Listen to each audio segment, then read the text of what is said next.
بسم الله الرحمن الرحيم.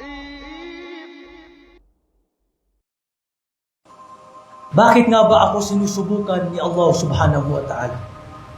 Bakit ako binibigyan ng pagsubok ni Allah subhanahu wa ta'ala?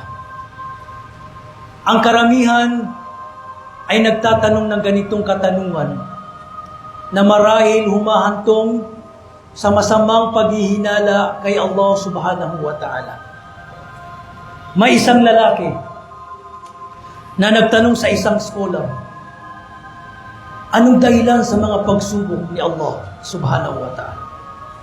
Bakit ako sinusubok o sinusubukan ni Allah subhanahu wa ta'ala? Bakit ganito ang buhay ko, subalit si fulan ay hindi? Bakit ako sinusubukan ni Allah subhanahu wa ta'ala, samantalang kabilang naman ako sa mga taong nagpapalaganap ng Islam, kabilang ako sa mga taong gumagawa ng mga gawaing pangrelihiyon, kabilang ako sa mga taong nagsasala? Bakit ako sinusubukan ni Allah subhanahu wa ta'ala? Anong sinabi ng scholar sa kanya? Ang tangi kong masasabi, sa iyong kalagayan, ikaw ay mapalad kung ganyan ang iyong kalagayan. At yan ay palatandaan na ikaw ay nasa mabuting kalagayan, sapagkat yan ay tanda na minamahal ka ni Allah subhanahu wa ta'ala. Hindi mo ba narinig ang sinabi ng mahal na propeta sallallahu alaihi wasallam? Idza ahabba Allahu qauman ibtalahum. Kapag minahal ni Allah subhanahu wa ta'ala, kapag minamahal ni Allah subhanahu wa ta'ala ang isang alipin, ay kanyang binibigyan ito ng pagsubok. Marahil ang ilan na hindi niya matanggap na siya ay sabihan, na siya ay mapalad sa mga pagsubok na ito. Ang dahilan na ito hindi natin nauunawaan ang wisdom o hikmah at hangarin ni Allah subhanahu wa ta'ala hinggil sa buhay na ito para sa mga nananampalataya. Tandaan natin na ang buhay natin dito sa mundo ay tanging pagsubok lamang. Muslim ka man o hindi, mayaman ka man o mahirap, tunay na ikaw ay makakaranas ng pagsubok mula kay Allah subhanahu wa ta'ala. Bilang isang